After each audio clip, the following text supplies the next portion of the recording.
CNN has gone full Karen and written an angry letter to the Donald Trump campaign for what they call a misleading ad. Of course, this is what CNN does to everybody else all the time. Let's talk about it.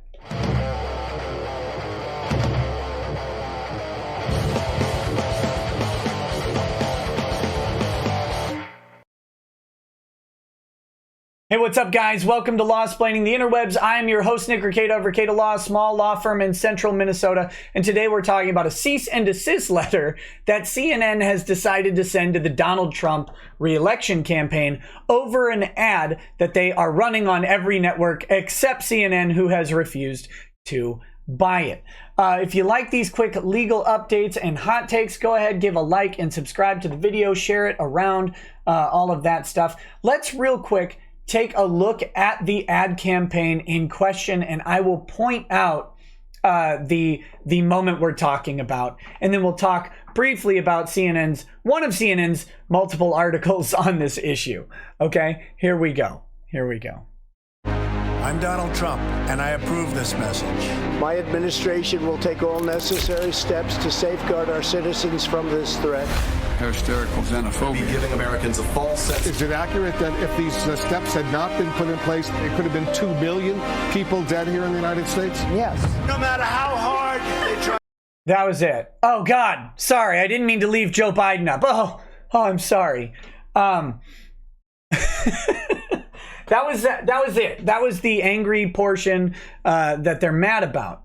And that was the interview between Wolf Blitzer and Sanjay Gupta, where they have allegedly and pretty much definitely selectively edited the conversation to reflect, or to kind of give a different impression about what they're talking about. Here's what was said in the video. This is directly from the cease and desist letter.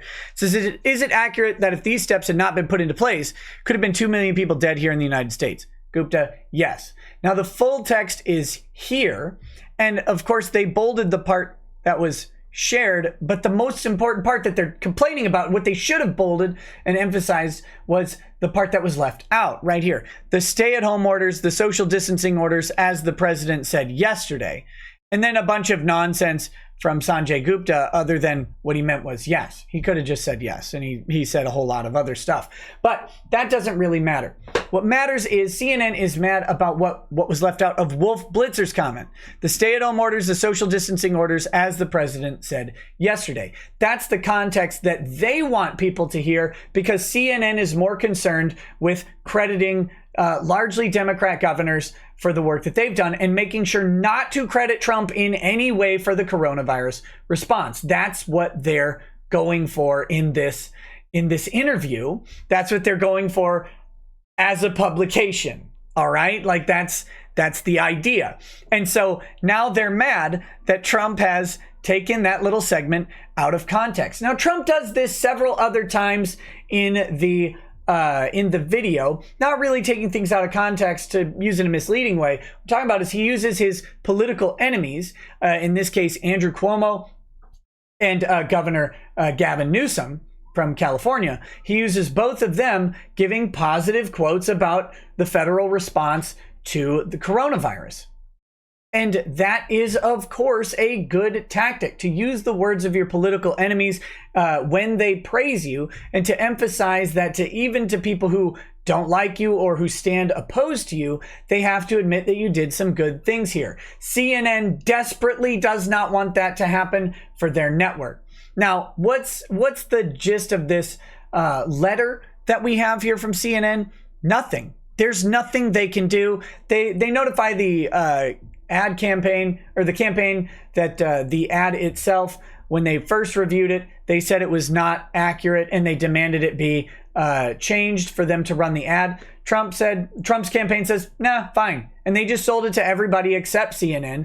And now CNN is trying to threaten them, without much of a threat, to remove the ad from the other networks. What can CNN do about this? There is a kind of legal theory that they could try, and that would be to suggest that the Trump campaign is infringing on their right of publicity, basically suggesting that using those clips in a way that supports Donald Trump falsely, puts like a CNN stamp of approval on Donald Trump's actions. I don't think anybody is taking that from the ad. I really don't. That would be a pretty difficult thing to do, to say that CNN has somehow endorsed Donald Trump or the Donald Trump campaign because of this video and the potential misrepresentations therein. I don't think that they're going to get very far with that.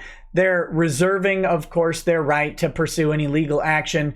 The likelihood of pursuing legal action in this is very small because it's pointless. Oh, and please do, CNN, because I think it would be great for Trump's lawyers to spend the next 6 months pointing out every single time that CNN has taken Trump, or anyone else for that matter, out of context to convey a different message. I think you might have a messaging issue on this one, CNN, because it's what you guys do all the time. But what do you do?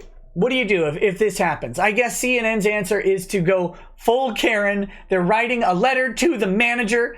They want to talk to the manager. They want to tell the manager that what they did was wrong. They want it to happen. And now, of course, as a result of writing the letter, several CNN outlets are covering this, talking about how big meanie Trump is. But at the end of the day, what do we learn from this? CNN doesn't support Donald Trump. That was obvious. No one who watched that ad suddenly goes, oh, I guess CNN actually likes Trump now and supports him. No, of course they don't like Donald Trump. Of course they don't support Donald Trump. That's been apparent for 5-6 years now. And that's okay. CNN has no obligation to like Donald Trump. But now they're mad that it's being pointed out, and that's just silly. Anyways, I thought you guys might find some humor in this story because it's so ridiculous, and we get the forlorn hope that CNN will file this and that the Trump campaign will file some sort of response to the lawsuit that just shows a litany of times where CNN has selectively edited someone to misrepresent the context. I think that would be fantastic. What do you guys think? Let me know down in the comments below. Hope you have a good day. Peace. Peace.